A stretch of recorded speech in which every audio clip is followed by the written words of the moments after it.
നമസ്കാരം. കേരളത്തിൽ ഇപ്പോൾ അരങ്ങേറിക്കൊണ്ടിരിക്കുന്ന സംഭവങ്ങൾ, ഈ സംഭവങ്ങളുടെ ഒക്കെ വാർത്ത റിപ്പോർട്ട് ചെയ്യുന്ന സമയത്ത് ഞാൻ ഏറ്റവും കൂടുതൽ ശ്രദ്ധിച്ചിട്ടുള്ളൊരു കാര്യമുണ്ട്. ഈ പ്രതികളുടെയൊക്കെ അമ്മമാർ അല്ലെന്നുണ്ടെങ്കിൽ ഉമ്മമാർ മാക്സിമം ഈ പ്രതികളെ ന്യായീകരിക്കും.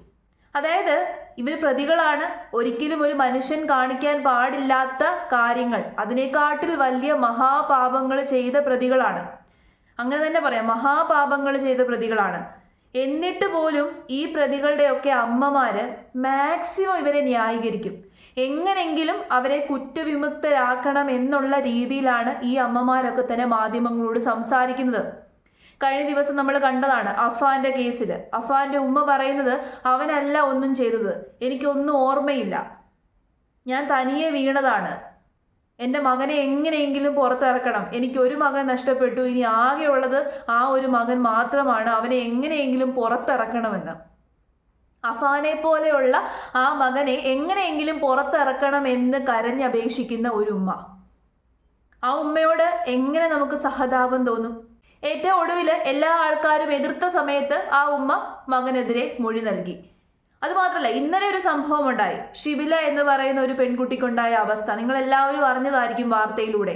താമരശ്ശേരിയിലാണ് ഈ സംഭവം നടക്കുന്നത്. ഷിബിലയുടെ ഭർത്താവായിട്ടുള്ള യാസിറാണ് ഈ വൃത്തികെട്ട പരിപാടി കാണിച്ചത്, ഈ മഹാപാപം കാണിച്ചത്. യാസിറിന്റെ ഉമ്മയും യാസിറിനെ മാക്സിമം ന്യായീകരിക്കുകയാണ്. എല്ലാ കാര്യങ്ങളും യാസിറിന്റെ ഉമ്മയ്ക്ക് അറിയാം. മകന്റെയും മരുമകളുടെയും ജീവിതത്തിൽ നടന്ന എല്ലാ കാര്യങ്ങളും യാസിറിന്റെ ഉമ്മയ്ക്ക് അറിയാം. പക്ഷേ യാസിർ ഇത്തരം വസ്തുക്കൾ ഉപയോഗിക്കുമെന്നുള്ള കാര്യം ഉമ്മയ്ക്ക് അറിയത്തില്ല. അത് മനഃപൂർവ്വം ഉമ്മ മറച്ചു വെച്ചിട്ടാണ് ഉമ്മ സംസാരിക്കുന്നത്. മാക്സിമം മകനെക്കുറിച്ച് യാതൊരു രീതിയിലുള്ള നെഗറ്റീവും പറയാൻ പാടില്ല എന്ന് കോൺഷ്യസ് ആയിട്ടാണ് ആ ഉമ്മ സംസാരിക്കുന്നത്. ആ ഉമ്മ സംസാരിക്കുന്ന വീഡിയോ ഞാനൊന്ന് കാണിച്ചു തരാം. 3 പോക്ക് വേം പോയപ്പോൾ ഓള് പോരാന്ന് പറയുന്നുണ്ട്. വാപ്പ എങ്ങനെയാന്ന് പറയുമ്പോൾ ഞാൻ പറഞ്ഞു അങ്ങോട്ട് വീട്ടിലേക്ക് പോകണ്ട, കുറച്ചാടെ നിൽക്കട്ടെ എന്ന് പറഞ്ഞതാ. പിന്നെ ഇങ്ങനെ പെട്ടെന്ന് ഇങ്ങനെ എന്താണ് അത് ഓനും ചോദിക്കുന്നത്, എന്താണ് ഒക്കെ പെട്ടെന്ന് മാറിയത്? ഞാൻ ഓളെ ഇതുവരെ ഒന്നും യാസർ ഇങ്ങനെ ചെയ്യാനുള്ള കാര്യം ചെയ്യാനെന്താ കാരണം ഞങ്ങൾക്ക് തന്നെ ഓർമ്മയില്ല. മെനിയാന്ന് കാരണം എനിക്ക് തോന്നുന്നത് എന്താന്ന് വെച്ചാൽ, ഈ പള്ളി കമ്മിറ്റിയിലും പിന്നെ സ്റ്റേഷനിൽ ചെന്ന് പറഞ്ഞിട്ട് 1 മാസത്തേക്ക് അങ്ങോട്ട് പോകണ്ടെന്ന് പറഞ്ഞിട്ട് ഞങ്ങൾ ഓൻ അങ്ങോട്ട് വിട്ടിയില്ല. അന്നപ്പോൾ ചേട്ടാ എന്നോട് പറഞ്ഞ പോലെ രേഖകൾ ആവശ്യപ്പെട്ടിരിക്കുന്നു, അത് ഓനോട് കൊണ്ടു കൊടുക്കാൻ പറയും. അവന്റെ വാപ്പക്കാണ് പ്രശ്നം, അവർക്ക് ഒരു പ്രശ്നവും ഇല്ല, ഓള് പോരൂ, അതിനെ കൊണ്ട് ഓനെ രേഖ എടുത്തു കൊടുക്കാൻ പറയുന്നത്. അങ്ങനെയാണ് ഇന്നലെ രാവിലെ എന്നോട് പറയുന്നത്, ഞാൻ ഇത് കൊണ്ടു കൊടുക്കട്ടെ. മെനിയാന്ന് പോയപ്പോൾ ഓല് പറഞ്ഞ് നോമ്പ് വന്നിട്ട് വാ, ഓള് ഇവിടെ ഇല്ലാന്ന്. പിന്നെ ഇന്നലെ പെട്ടെന്ന് പിരിയണം എന്നൊക്കെ രീതിയിലേക്ക് വന്നതായിരിക്കും. അയക്കൂ, അവന് വരുന്നില്ല എന്ന് ഓന് തോന്നി അയക്കൂ, എന്താന്ന് എനിക്ക് അറിയുന്നില്ല. ഇതും പറഞ്ഞാൽ പോയത്. പിന്നെ ഓന് SLC ബുക്ക് കൊണ്ടു കൊടുത്തപ്പോൾ ഓളോട് മോള് പോരാനറിയപ്പോൾ മോളെ പിടിച്ച് വലിച്ച് അങ്ങോട്ട് ഓല് എടുത്ത് ഓള് ഇവിടെ ഇല്ല, ഓള് വന്നിട്ട് കൊണ്ടുവയ്ക്കോ എന്ന് പറഞ്ഞ പോലെ. ഉമ്മ പറയുന്നത് കേട്ടില്ലേ? ന്യായീകരിക്കുകയാണ്. എങ്ങനെയും മകനെ രക്ഷിച്ചെടുക്കണം. മകന്റെ ഭാഗത്തെ മിസ്റ്റേക്ക് ഒരു കാരണവശാലും ആൾക്കാർ മനസ്സിലാക്കാൻ പാടില്ല എന്ന് വളരെ കോൺഷ്യസ് ആയിട്ടാണ് ആ ഉമ്മയുടെ വായിൽ നിന്ന് ഓരോ വാക്കുകളും വരുന്നത്. അവർ തമ്മിൽ പ്രശ്നമൊന്നും ഉണ്ടായിരുന്നില്ല, അവൻ പാവമായിരുന്നു, എൻ്റെ വീട്ടിൽ താമസിക്കുമ്പോൾ അവന് വേറൊരു കുഴപ്പമൊന്നും ഉണ്ടായിരുന്നില്ല. അവൾ തിരിച്ചു വരാത്തത് കൊണ്ടാണ്, സാഹചര്യങ്ങളുടെ സമ്മർദ്ദം കൊണ്ടാണ് മകൻ അങ്ങനെ ഒരു തെറ്റ് ചെയ്തത്.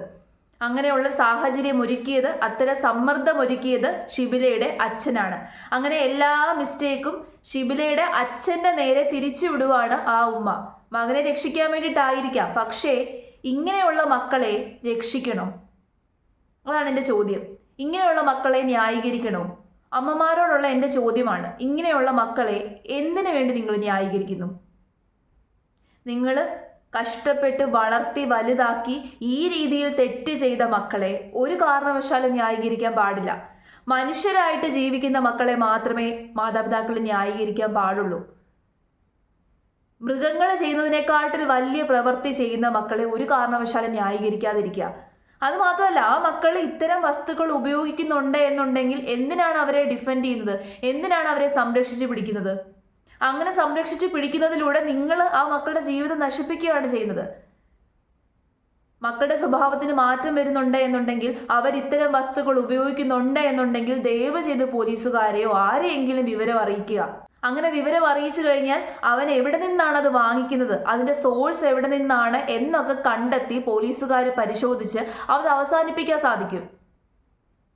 അങ്ങനെ ഈ സാധനം കിട്ടാതെയാകുമ്പോൾ എങ്ങനെയെങ്കിലും അവനെ ഏതെങ്കിലും ഒരു സെന്ററിലേക്കോ എവിടെയെങ്കിലും ഒക്കെ കൊണ്ടാക്കിയിട്ട് അവൻ്റെ ജീവിതം രക്ഷിക്കാൻ വേണ്ടി സാധിക്കും. അപ്പോൾ സ്നേഹം കാണിക്കേണ്ടത് അങ്ങനെയാണ്. അല്ലാതെ സംരക്ഷിച്ച് പിടിച്ചു കഴിഞ്ഞാൽ മക്കൾ നന്നാവും എന്ന് വിചാരിച്ചു കഴിഞ്ഞാൽ ഒരിക്കലും നന്നാവും പോകുന്നില്ല. പകരം നിങ്ങളുടെ ജീവൻ തന്നെ ആപത്തായിരിക്കും. നിങ്ങളുടെ കുടുംബക്കാരുടെ ജീവന് നിങ്ങൾ ആപത്തിലാക്കുമായിരിക്കും. അഫാന്റെ ഉമ്മ അഫാനെ മാക്സിമം സംരക്ഷിച്ചു പിടിച്ചു, ന്യായീകരിച്ചു. എന്നിട്ട് ഒടുവിൽ എന്താണ് സംഭവിച്ചത്?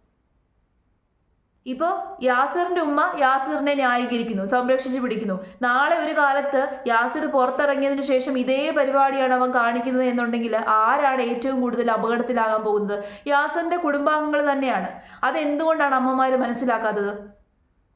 പലപ്പോഴും അച്ഛന്മാര് മക്കളെ എന്തെങ്കിലും വഴക്ക് പറയുമ്പോൾ തടയുന്നത് ഈ ഉമ്മമാരാണ്. അവൻ നന്നായിക്കോളൂ എന്ന് പറയും. ഒരിക്കലും അല്ല, അങ്ങനെ നന്നാവാൻ പോകുന്നില്ല. സ്വയം വിചാരിച്ച് നന്നാവുന്നവര് ഇന്ന് ചുരുക്കമാണ്. അതുകൊണ്ട് മക്കളെ ന്യായീകരിക്കാതെ അവരെ നിയമത്തിന് മുമ്പിൽ തുറന്നു വിളിച്ച് കാണിക്കുക. എങ്കിൽ മാത്രമേ നിങ്ങളുടെ മക്കൾക്കൊക്കെ രക്ഷയുള്ളൂ.